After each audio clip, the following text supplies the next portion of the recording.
Alô, amigos, bem-vindos ao Gente que Fala ao vivo, de meio-dia a 1 pela Rádio Trianon, AM 740 São Paulo, Rádio Universal, AM 810 Santos, AltV, www.altv.com.br, com reapresentação 6 horas da tarde.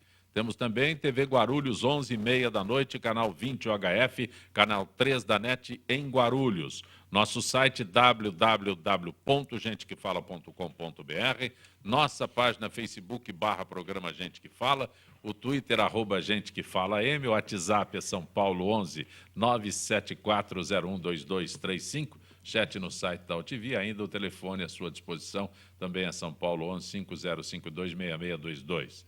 Participando desta edição de Gente que Fala, engenheiro Luiz Alberto de Araújo Costa. Prazer tê-lo aqui, Luiz Alberto. Muito obrigado, o prazer é meu e a oportunidade aqui de falar sobre construção civil. Estão em moda agora porque o desemprego está grande e ela é quem faz o emprego imediatamente voltar a uma taxa boa para a gente. Você é presidente da APEMEC, Associação das Pequenas e Médias Empresas de Construção Civil do Estado de São Paulo. Perfeitamente. A crise chegou na construção civil de obra pública e na construção civil parte de incorporação.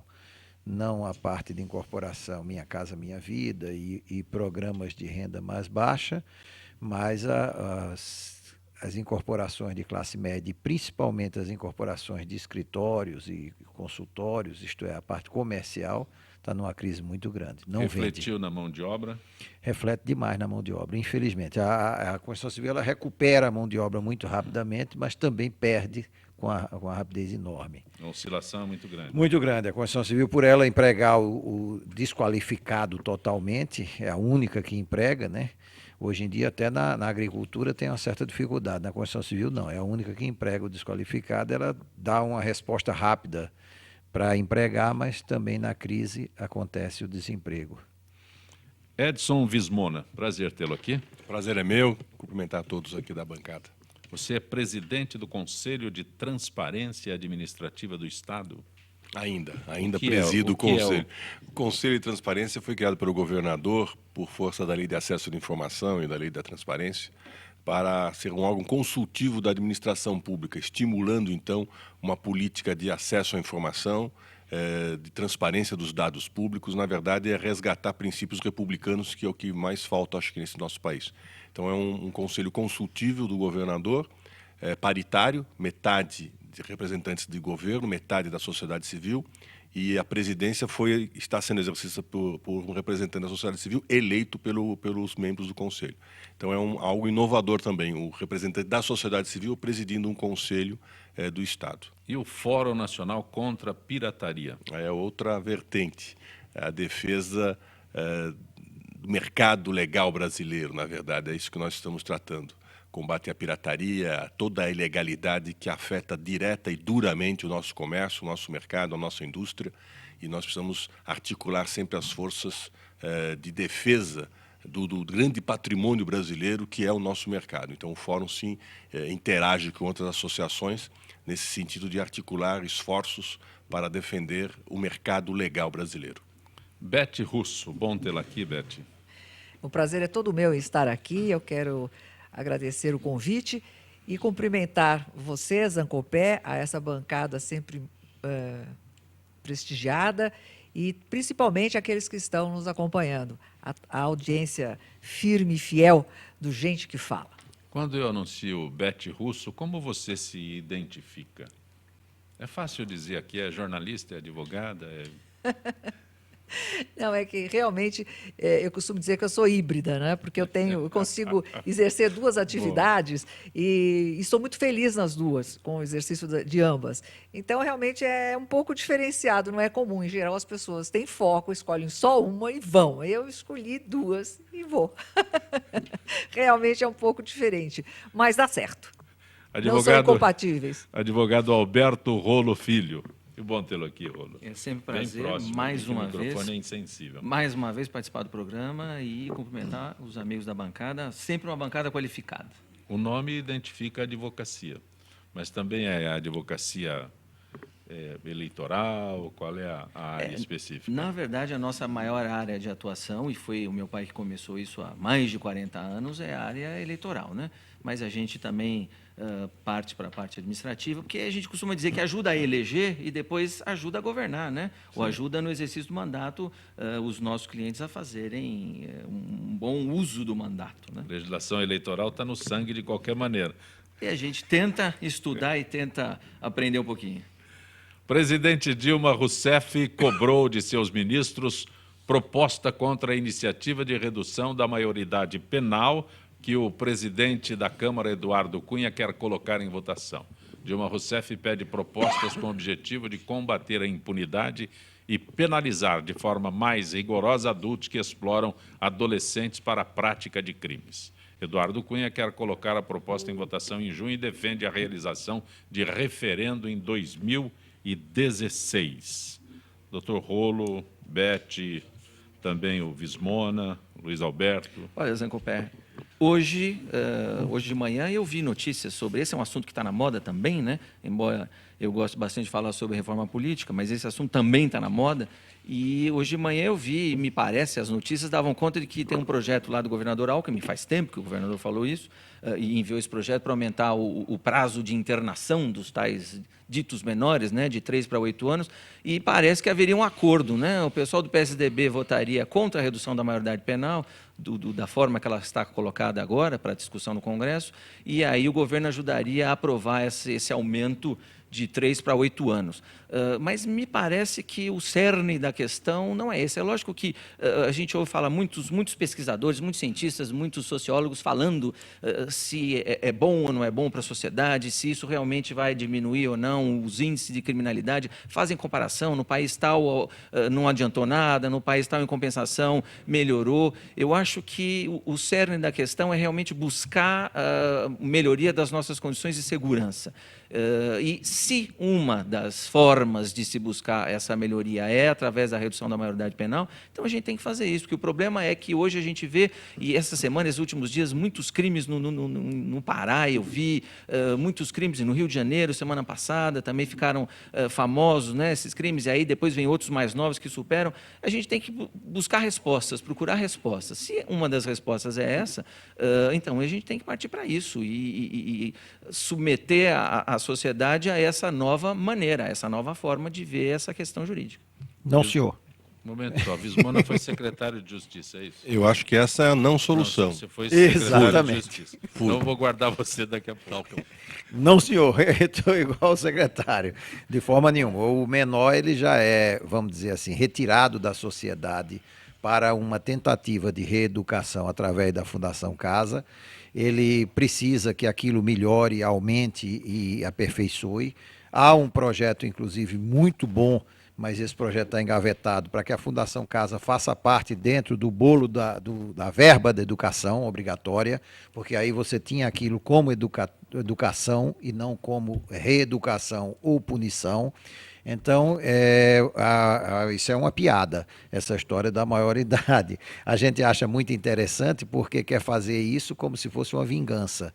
Se a criança ou se o menor de 16 anos ele matou, ele merece ser preso, ou isso, aquilo, aquilo. Ele já é retirado da sociedade. Ele apreendido já passa, é o termo. É, apreendido. Então, isso, na verdade, não existe isso. O que tem que se fazer é melhor. As cadeias precisam mudar o sistema pela idade, pela instrução, pela capacitação. Inclusive, você precisa colocar um sujeito mais velho, junto com os mais velhos, aquele de uma periculosidade maior, junto com aquele de periculosidade maior e não com o de menor, para que não se passe aquele mau costume, aquele homem perdido, isso e aquilo. Enfim, pensar tudo isso primeiro. Aí depois que tudo isso estiver funcionando, aí vamos pensar em talvez discutir essa questão da maioridade ou menoridade. Então eu acho que tem muita coisa na frente ainda para ser feita. Essa é um erro, essa é uma coisa prejudicial, nós não devíamos fazer isso. Beth. O senhor Luiz Alberto está correto. Eu acho que realmente não é uma solução. Mas a sociedade está tão sofrida, está tão ameaçada. O caso é tão grave que eu não vejo outra solução. Quer dizer, eu como cidadã, aqui nem que está falando aqui não é advogado, não é a profissional, mas é a cidadã, não vê outra solução. É importante que tenha uma redução, sim. Mas não basta reduzir, acabou e joga, quer dizer, o menor em qualquer lugar. Porque se é para fazer o que nós estamos fazendo com os adultos, nós vamos fazer uma escola de crime também que não vai resolver nada. E nem é justo. Então, precisa saber para onde vai essa criança, em que condições, com quem ela vai ficar, se existe uma programação, porque a gente fala da Fundação Casa, que tem qualidades, que tem especificidades, a gente tem que reconhecer... Tem defeito e falta de dinheiro também. Tem aspectos positivos, mas tem ainda muita coisa negativa. Porque a gente tem o hábito de falar que falta dinheiro, mas também tem muita falta de conhecimento, quer dizer, põe pessoa errada no lugar errado, entendeu? Quer dizer, a gestão não é feita por quem realmente deveria fazer. Não que a pessoa que hoje está lá não conheça, ao contrário, ela é bem competente. Mas Sem em dúvida. outras ocasiões já aconteceu de ter gente que não entende nada. E aí você dá um buraco que, para levantar, quem vem depois não consegue. Então, tudo isso tem que ser feito com muita cautela, com muito conhecimento. Dizer, gestão é uma coisa séria, quando a gente fala de adolescente, de criança, mais ainda. E precisa ter investimento, conhecimento, e não é assim, vamos fazer, acabou. Entendeu? Tem que ter isso. Vismona, você já foi secretário de Justiça no Estado de São Paulo. É uma área bem próxima de toda essa Sem discussão dúvida. aqui. Né? Para questões complexas, soluções simples geralmente são erradas. Exato. Então, é simples aumentar a pena. No Brasil, tudo se resolve aumentando penas, né? E é o caso agora. Acham que vão resolver. Não vão resolver absolutamente nada com essa medida. Na verdade, nós temos, e a ciência criminal demonstra isso, nós temos que ter a certeza da pena para combater a impunidade. E não aumentar a pena que não vai ser cumprida. A sociedade brasileira hoje clama por vingança. E se justifica muito esse sentimento, porque estamos todos cansados de muita impunidade em todos os níveis. Os policiais sempre reclamam de que eles saem depois que o criminoso da delegacia. Até ele conseguir fazer todo o registro, o criminoso já foi embora e ele continua no distrito lá para enfrentar todos os trâmites burocráticos. É isso que nós não podemos mais admitir, né? Então, antes de pensar nessas medidas que são simples para questões complexas, nós temos que enfrentar o problema do combate à impunidade, a certeza do cumprimento da pena, das medidas socioeducativas, e que as estruturas existentes se fortaleçam e atendam a esse clamor. Porque é isso que a sociedade quer, ela quer soluções, né? E essa me parece que é a não solução, porque não vai ter o efeito que os que defendem estão proclamando, né? A questão da impunidade é grave. Muito pelo e contrário, isso tem vai que ser se feito. afrouxar a eu atitude gostaria correta, só de saber pelo o amor de seguinte, Deus. nós estamos vivendo uma sociedade de medo. Quer dizer, se você sai na sua casa, tem um carro estacionado, você não tem coragem de pedir para ele sair, porque o cara mora na comunidade, não sei o quê e tal, pode depois vir se vingar, então você não pode reclamar. Se você, por exemplo, a professora vai dar uma nota para o aluno, e aí ela fala, bom, eu vou ter que aprovar de qualquer jeito, porque ele mora na comunidade, não sei o quê, ele é amigo do traficante, bom, eu posso sofrer uma violência, não vou fazê-lo. Esse tipo de pavor que domina de forma quieta, né? De forma Silenciosa. exatamente, silenciosa, é aterrorizante. E cada vez mais os traficantes, o tráfico invade o espaço de poder que deveria ser do Estado. O Estado está totalmente omisso. E a gente fala, não, mas tem tal, o governo tem isso. É mentira, balela. O que manda nessas regiões é o poder do tráfico. Quer dizer, como é que a gente vai reverter isso? Tem solução? Tem algum caminho? Eu não vejo. Então, às vezes, quem mora nas regiões mais beneficiadas, né, nas melhores regiões do município, acha que não, quer dizer, sonha, deve existir, mas quem já foi, quem conhece, quem já subiu o morro, quem já foi numa comunidade, sabe muito bem do que eu estou falando, quer dizer, é irreversível. E aí, como é que a gente faz? Vai ficar à mercê dos menores que se servem, que o tráfico se servem deles? Não. O menor está... Vamos voltar aqui um pouquinho. O menor é a ponta do iceberg. Não, sem dúvida. Mas não dá. A gente não... Por exemplo, eles não têm chance nós de vimos estudar uns também. rapazes serem presos agora na Suíça, né? E esse dinheiro que esses rapazes manipularam, tá, né? Não daria para construir, eu acredito, que uma praça de esporte em cada Fundação Casa, em cada unidade da Fundação Casa. O que precisa, na verdade, é a gente tomar um pouco de vergonha na cara. Tá vendo? O dinheiro não está sendo empregado no local correto. Tá vendo? Na hora que a gente enfiou dinheiro nessa Copa do Mundo, nessa forma de fazer um estádio em cada estado, para que depois o estádio virasse não sei o que é que vai ser, por exemplo, Natal, Rio Grande do Norte, ele tem a capacidade de, entendo a sua lotação, fazer a captação de todos os valores do campeonato estadual do Rio Grande do Norte, porque muitos jogos são de portão aberto. Então, é umas coisas assim absurdas. Os estádios são odes à corrupção. Odes à corrupção e odes à nossa imbecilidade, porque falta pulso do governo, falta direção, falta ideia. Se faz aquilo atrás do voto e não atrás da solução. Então, pelo amor de Deus, vamos educar a criança, vamos fazer assim, como se fosse, né, um céu na Fundação Casa.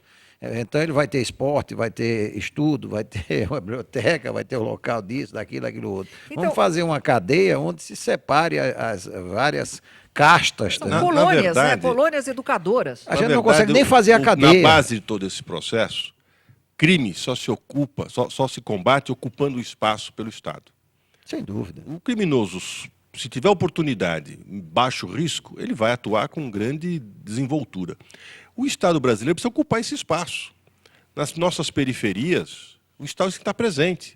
A falta do agente público, a falta da ação do Estado é que permite a ocupação desse espaço pelo crime. E as nossas crianças, elas estão sendo educadas pelos criminosos, não pelo Estado, porque nós estamos abandonando esse espaço. Então, antes de falar, e aí é complicado, né? É complexa a solução, antes de falar em diminuir a maioridade penal, nós temos que falar ocupar esses espaços com uma ação coordenada de educação, mas isso demora. Como nós não fizemos isso antes, agora nós estamos sempre combatendo as consequências. E vamos continuar combatendo as consequências.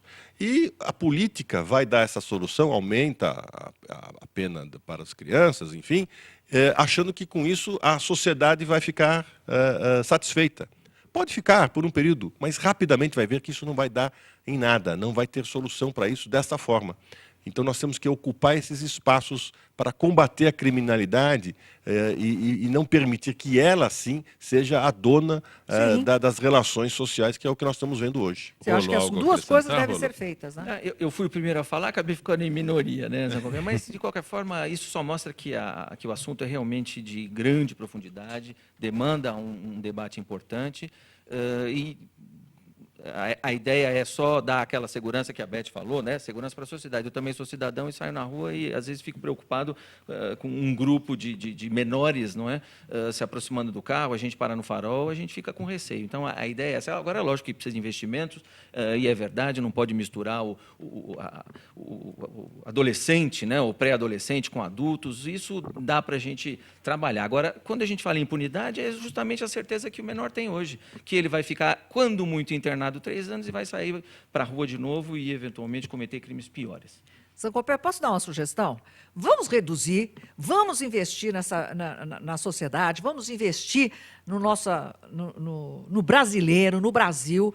E quando a sociedade sentir que não precisa mais essa lei, não precisa mais a redução, a gente tira. Beth, está em discussão no Congresso há 22 anos esse assunto.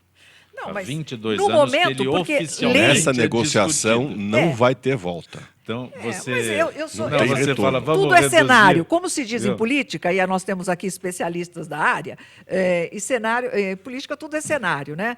No cenário atual é uma necessidade, mas também é uma necessidade se pensar em Brasil, se pensar no brasileiro, se investir no cidadão. Não só na segurança, mas no cidadão, naquele que estuda, naquele que se diverte, naquele que aprende, enfim, investir no amanhã. Faz as duas coisas, lá na frente. Se pudesse contar uma rapidíssima história. enquanto nós estávamos na secretaria, há 20 anos atrás, houve uma grande rebelião em Franco da Rocha. E estávamos lá negociando o fim da rebelião, e ao final, um preso velho, já com muita idade... Difícil preso velho. Nesse caso, ele já tinha certa idade, já estava aguardando já para sair do presídio. Cedo. Ele dizia o seguinte, olha, se vocês acham que está ruim, espere para o que está vindo. Vai piorar muito. Nunca teve, até aquele momento, rebelião aos domingos, porque eles preservavam a família, a visita familiar. E em 3 meses começamos a ter rebeliões aos domingos. E esse preso antigo, ele disse, esse jovem que está chegando no sistema não tem família. Ele não tem nenhuma preocupação com família. Ele não tem nada a temer. É isso que nós estamos vendo hoje. Há 20 anos atrás, esse preso deu essa lição que está aí agora. A gente está vendo que é exatamente isso que está acontecendo. A inteligência do tráfico hoje ela é toda, quase toda, saída de dentro dos presídios. Essa é a inteligência hoje do tráfico. É isso que movimenta esse tráfico. Então você está preso e é ele a causa da coisa. Aliás, é o único lugar que o celular funciona. Então, mas, pelo amor de Beth, Deus, oficialmente, no Congresso, há 22 anos se Sim, discute a redução da maioridade. Então, você está falando, vamos reduzir? Sim, Eu mas imagino o estado de gravidade que nós vivemos a gente hoje... esteja aqui daqui a 22 anos para Não, eu espero que não, porque se a gente deixar, cada vez que tem um vitimado, Sim. que a imprensa noticia, a gente acaba morrendo, cada um de nós morre um pouquinho mais, entendeu? Morre mais rápido. Então, para que isso? Para que todos nós sofrermos essas perdas? Eu acho que não vale a pena. Eu acho que está na hora da gente tomar uma atitude. Ô, Beth, em Presidente Prudente, o Valmir Pompeu. Beth Russo faz falta na TV. Cadê a Beth Russo na TV?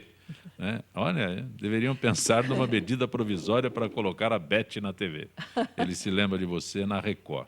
Valmir Pompeu, e Presidente Prudente. Muito obrigada pelo carinho. Eu estou na TV Justiça e fazendo um programa para a OAB de São Paulo. Muito obrigada pelo carinho. Se quiser acompanhar a gente, eu agradeço. A Frente Parlamentar Mista em defesa da propriedade intelectual e do combate à pirataria foi instalada na última semana na Câmara dos Deputados com a proposta de mover ações pragmáticas para fortalecer mecanismos de inovação, competitividade e produtividade. É um texto muito bem elaborado, Vismona, mas eu vou acrescentar aqui que o Nelson Carlos, eu imagino que seja a Rua São Bento. Ele diz aqui, por que numa rua de São Paulo que tem nome de santa, imagino que seja Santa Ifigênia, né? Produtos eletrônicos pirateados são facilmente comprados. Estou acrescentando no texto da frente. Uma coisa está ligada à outra. Né? Na verdade, esta frente ela é inovadora, porque até aqui nós tínhamos frente de combate à pirataria, frente parlamentar mista, Câmara e Senado, de combate à pirataria. E hoje, o deputado Marquesan, que assumiu a presidência dessa frente, ele trouxe o seguinte desafio. Vamos falar em defesa da propriedade intelectual, que é o quê? Defender a inovação. A nossa agricultura está muito avançada, né? Tecnologicamente.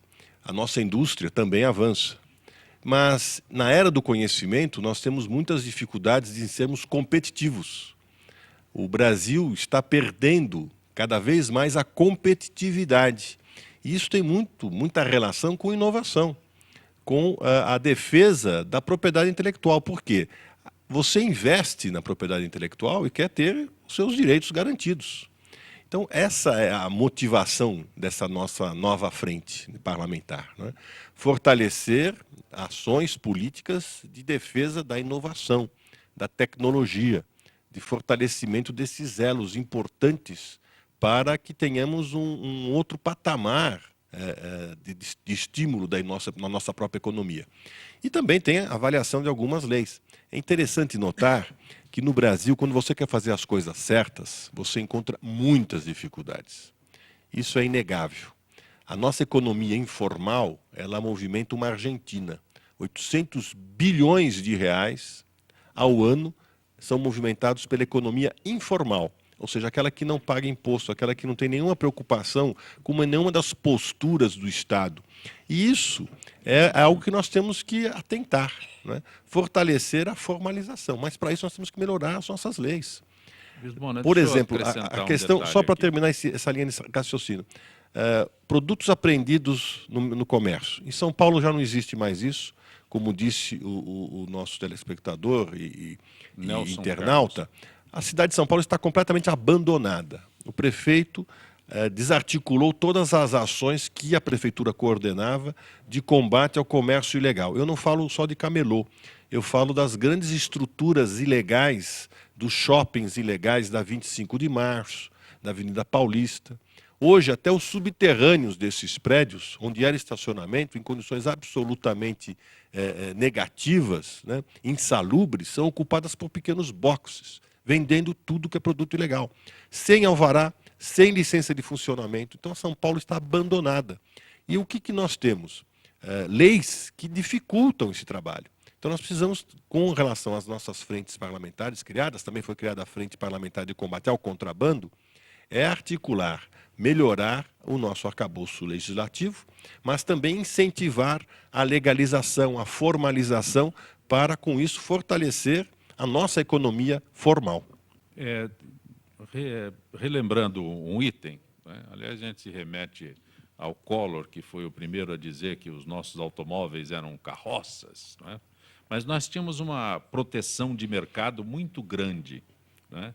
A indústria automobilística era a mais reservada de todos, então nós não tínhamos evolução nesse segmento, porque as leis impediam. A gente pode transformar isso, ou esse resquício ainda existe em outros segmentos, como você está dizendo aí, nós temos dificuldade para tudo. Então é melhor abandonar, deixa para lá. Não sei se aquelas leis ainda existem, porque se existia só uma puxadinha, ela vale de novo, né? Elas não foram revogadas, por mais que Na verdade, nós estamos defendendo que todos cumpram a lei. Não queremos fechar o mercado de forma nenhuma. Isso não tem o menor sentido. Que todos cumpram a lei, porque é totalmente desleal, perversa a competitividade no Brasil.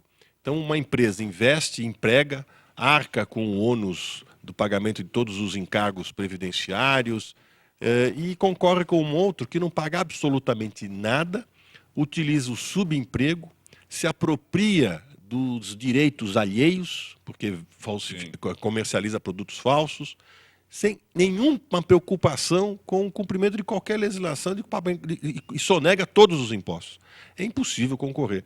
E aí é o que nós temos que defender, né? Que país que nós queremos?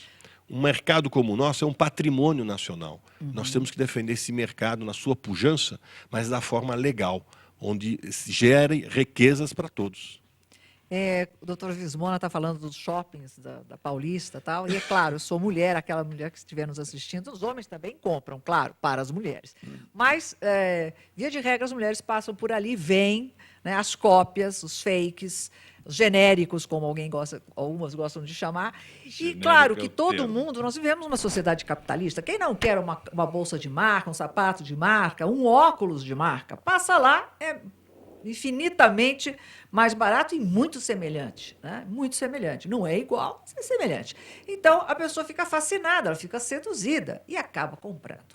Ora, não adianta, não tem campanha que faça não comprar, né? Porque a pessoa está envolvida. Mas, certamente, muitas das compras não se efetivariam se você tivesse uma política tributária mais decente, mais condizente no nosso país. Porque você acaba, a pessoa não compra nem o similar, o legítimo, né? O legítimo, nem um outro, por exemplo, uma bolsa de couro, vamos falar em bolsa, uma bolsa de couro boa de uma marca nacional, porque também é muito cara, tá? Porque a tributação é muito alta, ela vai comprar falsificada, que nem couro é.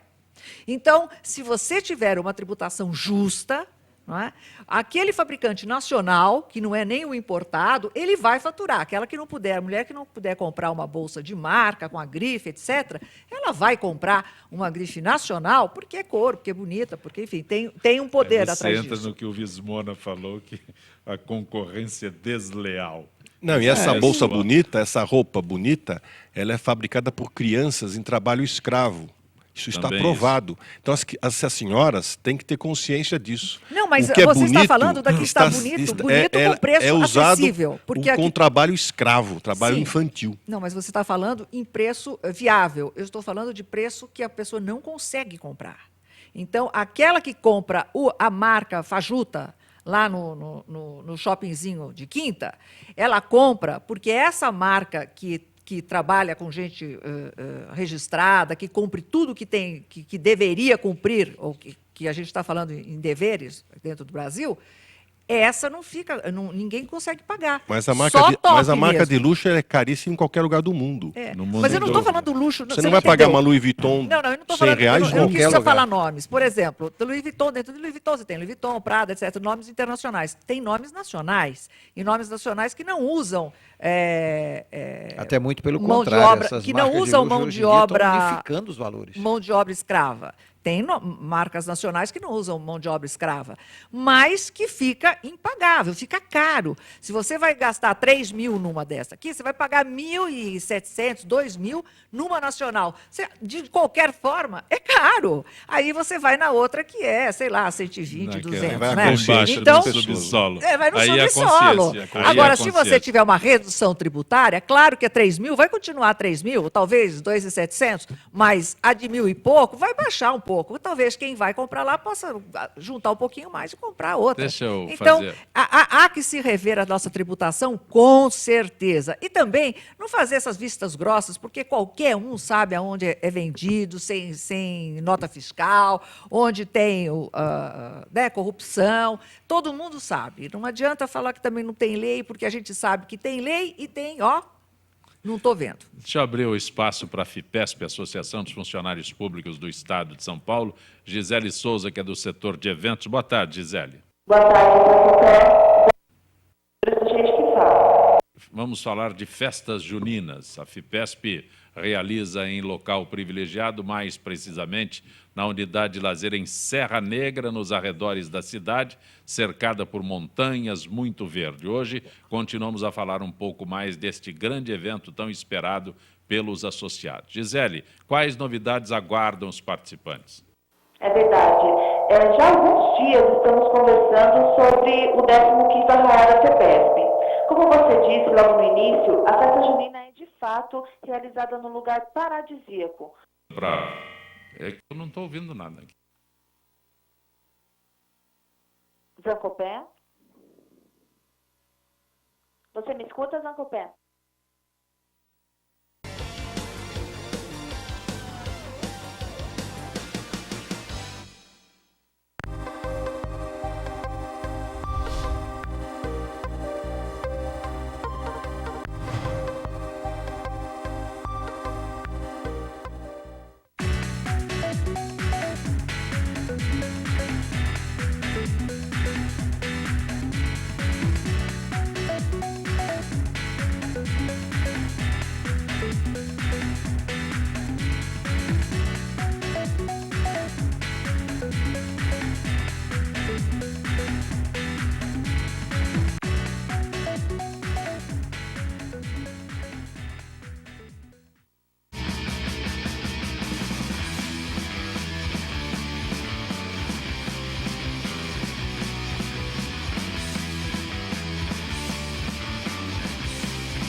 Tudo tem a ver com alguma coisa. De onde vem a água que a gente bebe? Da torneira. Ih, nada a ver. Vem dos rios que nascem da mata. Sabia que a gente só respira por causa das árvores? A árvore respira? Respira. A árvore respira. E o que você tem a ver com isso? Meu ar. Minha água. Minha árvore. Meu ambiente. Mata Atlântica. SOS Mata Atlântica. Mais 25 anos.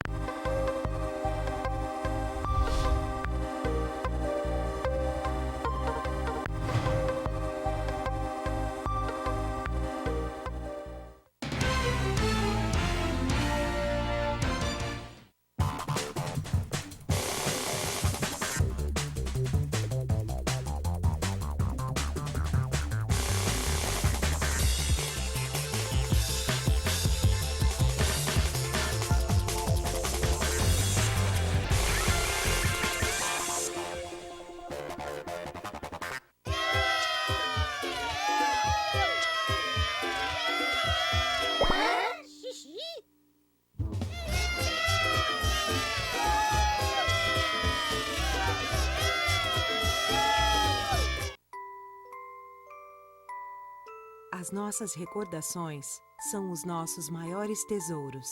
Carregamos durante toda a nossa vida. Manipular, distorcer ou implantar falsas memórias, além de ser uma violência, é crime. Somos responsáveis por esse tesouro. Não promova alienação parental.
Estamos de volta com Gente que Fala. Nosso contato com a Gisele de Souza, da FIPESP.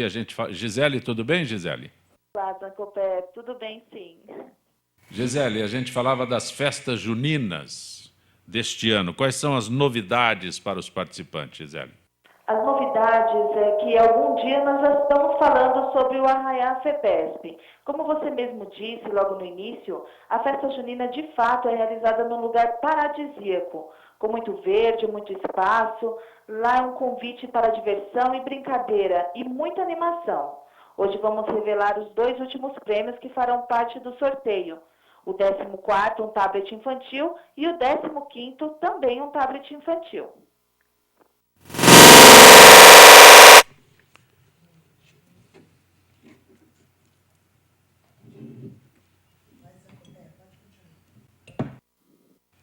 Conosco hoje no Gente que Fala, o engenheiro Luiz Alberto de Araújo Costa, que é presidente da PEMEC, a jornalista Bete Russo, o advogado Alberto Rolo Filho e o ex-secretário de Justiça do Estado de São Paulo, Edson Vismona. Registrar pessoas que mandam mensagem para o nosso Gente que Fala. Luiz Antônio Jarzon. Também o José Dalton. Dalton, como vai, Dalton? Um grande abraço. Henrique Guilherme, meu querido Henrique Guilherme, um dos mais competentes repórteres do rádio esportivo, comentarista do rádio esportivo. Luiz Henrique Fernandes, Sidney Poeta dos Sonhos. Tudo bom, Sidney? Um abraço. Zé Mané do Povão. Zé Mané do Povão é um caminhoneiro que mora nos Estados Unidos, diz que aprendeu a acompanhar através da rádio Trianon o nosso Gente que Fala. Um abraço, meu caro Zé Mané do Povão. E também Alessandro Silva acompanhando o nosso Gente que Fala. E ainda Marcos Sérgio Lemes. Obrigado pelas referências, Marcos Sérgio Lemes. Luiz Alberto, Jair do Ipiranga, pequenas e médias empresas da construção civil investem na formação dos operários? É quem mais investe. A nossa associação tem contribuído bastante com isso. A cada 15 dias nós fazemos palestras e cursos e é quem mais investe hoje em dia. Por quê? Porque a pequena e média, no final da ponta, é quem faz, quem produz. A grande empresa, ela subempreita, ela subcontrata com a pequena e média. E a pequena e média hoje já está também contratando pela ausência da grande empresa que se necessitou de um investimento tão grande para a sua administração que precisou fazer uso de algumas coisas no comércio que deu tudo isso que a gente está vendo aí na televisão em termos de licitações dirigidas e sobrepreços, hiperpreços. Então, a pequena e média ganhou bastante espaço no pouco dinheiro e no pouco investimento que o governo está fazendo, e ela é quem no final faz. Por exemplo, um exemplo prático para você, amigo, no Corinthians, por exemplo, chegou a ter 60 empresas subcontratadas trabalhando naquele estádio. Não foi a grande empresa contratada que ficou com a maior parte do lucro que fez o estádio, não. Então, ela é quem mais faz curso, ela é quem mais promove a condição melhor de trabalho para o operário na ponta da linha. Doutor Rolo, Jaime do Jardim Bonfilholi. Ele diz aqui, a chamada democracia brasileira está preparada para o voto facultativo? Olha, esse é um outro assunto muito importante, Jaime, que a gente ouve falar aí, as discussões, e novamente a gente vai ter cientistas políticos de um lado, de outro, mas eu ouvi outro dia uma reportagem dizendo que com o voto facultativo talvez as decisões e as votações, né, e as eleições acabassem ficando nas mãos de grupos organizados. Então, um grupo organizado acaba apoiando tal candidato, o outro acaba apoiando o outro, e quem não quer saber de nada fica em casa e não vota, e esse seria um risco. Mas eu acho que a gente já está preparado, sim. Eu acho que essa seria uma grande... E esse assunto ainda não foi votado, outros já foram ultrapassados aí essa semana, nos últimos dias. Esse assunto ainda não. Quem sabe, a partir da semana que vem, depois do feriado, a gente não tem aí alguma surpresa. Ok. Luiz, o Roberto Mendes, de Santo Amaro, diz aqui, foi durante a gestão do prefeito Paulo Maluf que as pequenas e médias empresas da construção tiveram grande atividade e geraram empregos? Sem dúvida nenhuma. A pequena obra e a média intervenção na malha urbana faz realmente uma grande vantagem. Agora, no governo da prefeitura de Paulo Maluf, ele fez isso e talvez até já naquela época com uma certa restrição de verba. Então, as grandes obras foram executadas mesmo por essa pessoa na parte do governo, quando ele foi governador de estado. Na prefeitura, depois sucedido pelo Pita, todos os dois fizeram pequenas intervenções e foi muito bom para a pequena e média empresa de construção civil, sem dúvida. Tem aqui uma mensagem do Leir Lecoeva. Ele diz que é radialista, mora em Rondonópolis, ele é da Rádio Clube de Rondonópolis e diz que Oswaldo Betil está por lá.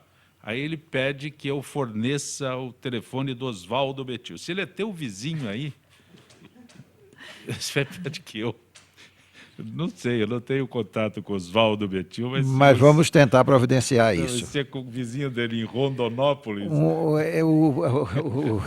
O ouvinte tem direito a tudo. Nós vamos tentar conseguir. Acho mais fácil que você bate na porta da casa dele, aí, já que você está do lado dele aí, meu caro. Mas vale um abraço nosso para o Betil, né? Sim, Oswaldo Betil. Não, mas é interessante. Ele quer gravar com o Oswaldo, né? Uhum. Mas e para você também. Cicarelli vai tentar o telefone dele, Cicarelli. É mais fácil, meu caro Leir, né? Que você converse com ele por aí, que é... O Luiz, obra contra a crise hídrica. Nós temos obras contra a crise hídrica em andamento? Não, tem, mas tem ou não tem? Tem sim. Nós estamos fazendo 2 adutoras só, mas na verdade nós precisávamos fazer muito mais. Não há crise de água, há crise de obra contra a falta de água. Por quê? Cada vez mais que você sacrifica o manancial, significa que a cidade, a malha urbana, está chegando nesse manancial. Então, ela destrói a condição de preservação nascente, etc. Então, é o tal negócio. Você vai matar o homem para ele não crescer, não morar, não expandir, não chegar? Não. Você vai fazer obra para que compense isso, né? No final, a gente vai tirar a água do mar. Mas, por enquanto, a gente precisa fazer um equilíbrio entre todas as nossas captações e armazenamento da água, que são as nossas barragens. Quando se vai para o litoral, quando se vai para Santos, São Vicente, sim. você passa pela Binings, ela está num nível fantástico. Maravilhoso. Então você só precisa tirar dela, passar para outra. Quando ela não estiver no nível fantástico, tirar do outro, passar para ela e assim por diante. E essa obra é feita através de ligações com adutoras e fazer captações, inclusive, mais longas. Captações de rios, onde você tem uma enchente de um rio. Por que tem uma enchente de um rio? É que tem muita água. E lá não tem água. E você vai fazer captação naqueles locais, enfim, vai fazer barragem. Então, a obra existindo, acaba o problema de abastecer a cidade de água, porque na cidade não existe praticamente nenhuma fonte de água para ela própria, existe a fonte de consumo. Para simplificar, a Beth, o Rolo e o doutor, todos os advogados, você é engenheiro. Se fizer obra, não tem problema. O problema é que não tem dinheiro para fazer obra, e não houve até o momento a necessidade de fazê-la. Assim como você vai ver uma cidade de São Paulo parando sem andar, né, sem carro, sem ônibus, porque ônibus não é meio de transporte para qualquer cidade acima de 1,5 milhão de habitantes. Então a gente está teimando no ônibus porque a gente sabe que a obra definitiva é o metrô. Mas o metrô demora 6 anos, acabou-se a minha gestão, eu não sou mais governador, para que diabo eu vou fazer para o outro inaugurar? Segundo lugar, é um volume de dinheiro muito grande que se emprega nisso, para ficar definitivamente. Então, é a mesma coisa da água. Na hora que explodiu a necessidade, vamos começar a fazer as obras. Eu acho que em 2017 não, mas em 2018 já tem obra suficiente para a necessidade de hoje. Se a nossa necessidade de hoje crescer muito, a gente ou continua fazendo obra ou vai continuar no mesmo drama. Com a espada de Damocles na nossa cabeça, vai faltar água hoje, vai faltar água amanhã. Fez obra, tem água. Não fez, não tem. Conseguimos contato agora com a Gisele, do setor de eventos da FIPESP. Gisele, boa tarde. Boa tarde, Zancopé. Boa tarde a todos os debatedores do Gente que Fala. Gisele, quais as novidades para esta festa, nesta programação em Serra Negra? Como você disse anteriormente, a festa junina de fato é realizada num lugar paradisíaco, com muito verde, muito espaço. Lá tudo é convite para diversão, brincadeira e muita animação. Hoje vamos revelar 2 últimos prêmios que farão parte do sorteio. O 14º, um tablet infantil, e o 15º, também um tablet infantil. Associado que for de condução própria, qual é o procedimento? Tem mapa? Como é que a FIPESP orienta esse que vai com carro próprio, Gisele? Normalmente nós passamos vários trajetos, daí o associado escolhe o que for melhor para ele. Por exemplo, de Campinas a Serra Negra, pela rodovia SP-340, pegar via Jaguariúna, SP-95, Pedreira, Arcadas e Amparo, SP-340. 72 quilômetros, e aí estará em Serra Negra. Chegando em Serra Negra, dirigir sentido à cidade de Lindóia e percorrer mais 10 quilômetros e chegou à unidade de lazer de Serra Negra. Vamos repetir como funciona o cartão Vale Alimentação, Gisele. Ao adquirir o ingresso, o associado recebe na hora um cartão que será validado como Vale Alimentação. Este deverá ser carregado com um valor de, no máximo, R$ 50 para os gastos com comidas e bebidas. Caso esse valor não seja o suficiente, lá mesmo no local do evento, é possível recarregar com mais valores. Tudo isso muito simples, sem filas e sem estresse. Estamos preparados para receber a todos com agilidade, conforto e segurança. Mais informações no site da FIPESP, www.afipesp.org.br. Gisele, agradeço tua gentileza e tua paciência com a gente hoje. Tá? Uma boa tarde, Gisele. Boa tarde, Zancopel. Boa tarde a todos os ouvintes e debatedores aí do Gente que Fala. Conosco hoje o engenheiro Luiz Alberto de Araújo Costa, presidente da APEMEC, Associação das Pequenas e Médias Empresas da Construção Civil no Estado de São Paulo, a jornalista Beth Russo, o advogado Alberto Rolo Filho e o presidente do Conselho de Transparência Administrativa do Estado, Dr. Edson Vismona. Os ministros Dias Toffoli e Gilmar Mendes, presidente e vice-presidente do Tribunal Superior Eleitoral, afirmaram que são contrários à unificação das eleições em uma mesma data. Apenas disseram, né, que a decisão final será do Congresso, que não é novidade, isso é óbvio, né? O Rolo. Olha, Zé Copé, Coincidência das eleições. nos últimos meses, e eu já tive a oportunidade de dizer isso aqui, nos últimos meses nós fizemos parte de um grupo de trabalhos na OAB, a Comissão de Direito Eleitoral da Reforma Política, presidida pelo professor Ives Gandra. Nós participamos, assistimos lá as reuniões da comissão da Câmara dos Deputados, do deputado Marcelo Castro, fizemos um evento aqui, ajudamos a organizar um evento na Assembleia Legislativa, portanto, nós falamos de vários pontos. Especificamente nesse ponto, sempre a gente disse, e lá na OAB a gente falava, olha, perguntaram para o TSE se é possível fazer isso, porque aí não é só dizer, olha, não, talvez seja uma economia, talvez seja melhor para a sociedade, em vez de 2 em 2 anos, votar uma vez só. Primeiro que eu acho que eleição é sempre saudável, né? Eleição é sempre saudável. Porque, como disse a Beth, exercício do voto, melhor. E como diz a Beth também, é um quadro, quer dizer, o quadro de um ano pode favorecer determinado grupo, o quadro de daqui 2 ou 4 anos pode favorecer outro, quer dizer, isso a gente tem vários exemplos. Mas nesse assunto específico, ninguém tinha perguntado para a Justiça Eleitoral. Lógico que ela é representada pelo ministro Toffoli, que é o presidente do TSE, mas ninguém perguntou, ministro, é possível fazer 8, 9, 10 votações ao mesmo tempo, no mesmo dia? É possível? Não é urna eletrônica, é fácil, o computador está aqui, a gente vai lá e digita, confirma, digita, confirma, digita, confirma. Isso é fácil, mas o que tem por trás disso? E eu me lembro, e aí talvez os nossos deputados, né, não tenham se atentado, lógico que eles sabem porque eles vivem isso, mas no dia a dia, né, não prestaram atenção.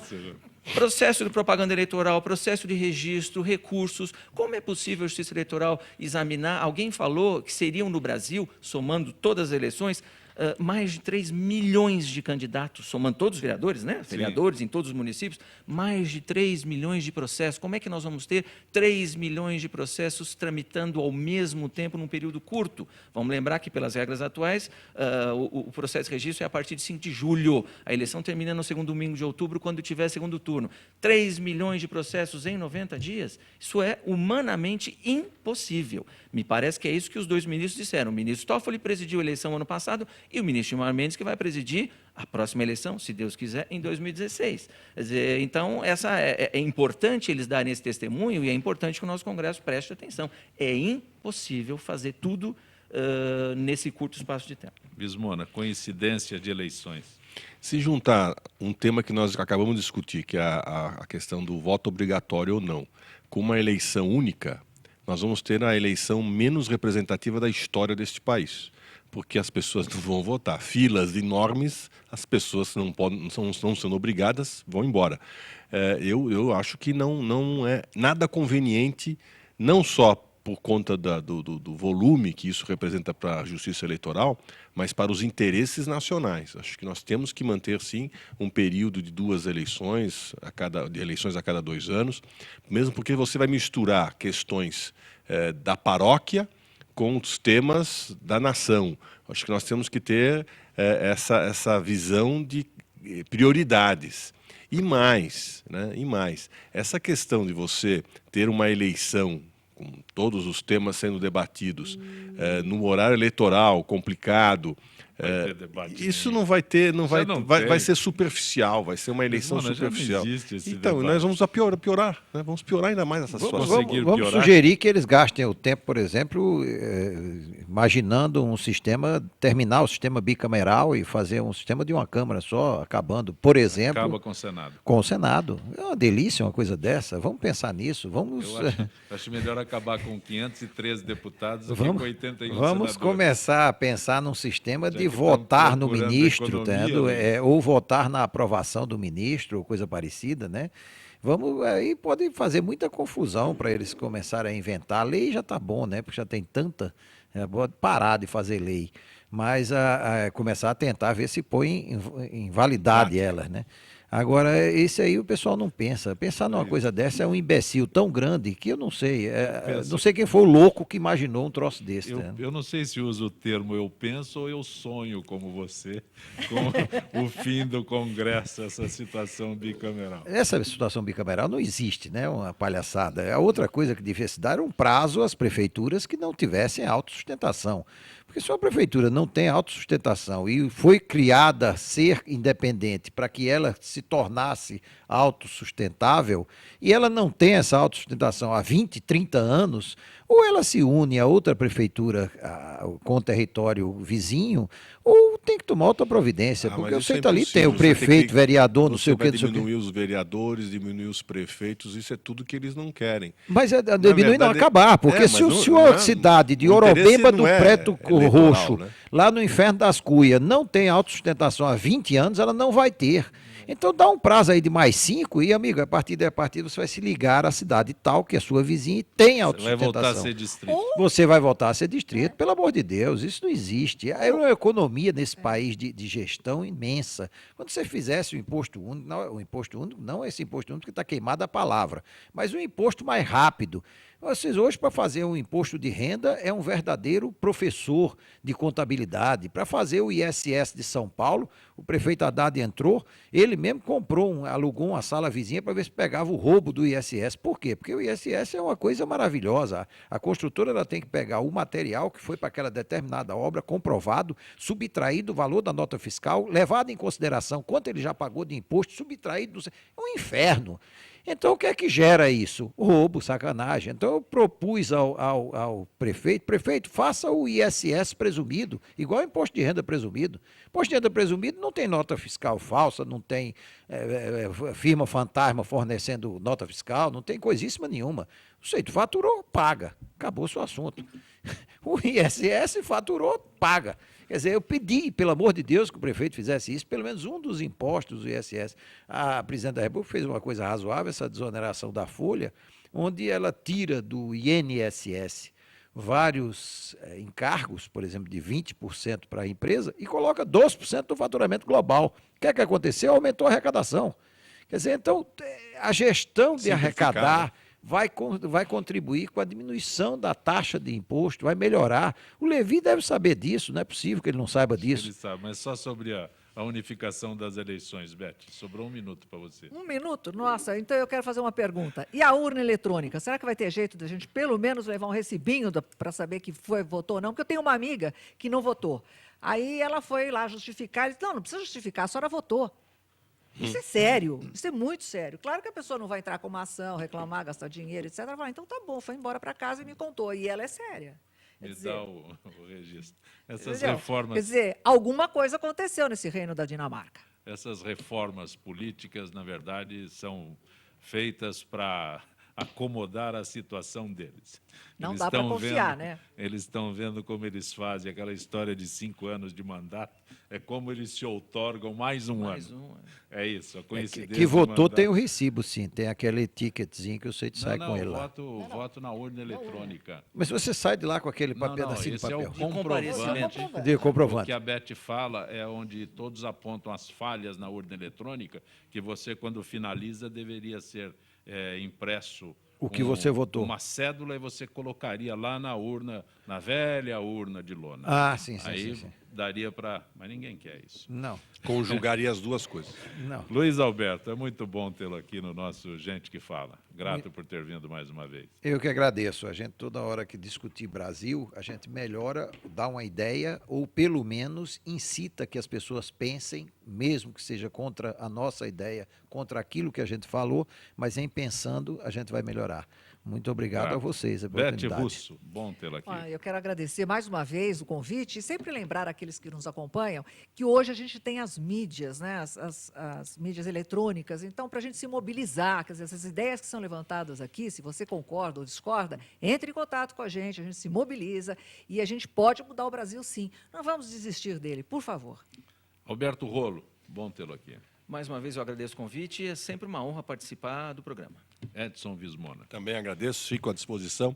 É sempre um aprendizado aqui participar dessas... pouco de pirataria. Não, sempre falamos. É importante a gente estar aqui sempre aprendendo nesses debates tão importantes. Muito obrigado. Gente que Fala tem na direção-geral o jornalista Fausto Camunha, a diretora de produção Zenilda Salvato, redação Raela Brandão Pedro Esquiavon, na pauta José Carlos Sicarelli, produção cultural Ricardo Godoy, na rádio Trianon Benê Cléo Rodrigues, Neildo Neres, Ricardo Valim, na direção da UTV Alberto Luquete, na técnica James Eduardo, Marcelo Fontan, Sérgio Oliveira e Iago Matsumoto. Estaremos de volta amanhã, meio-dia. Gratos, até lá.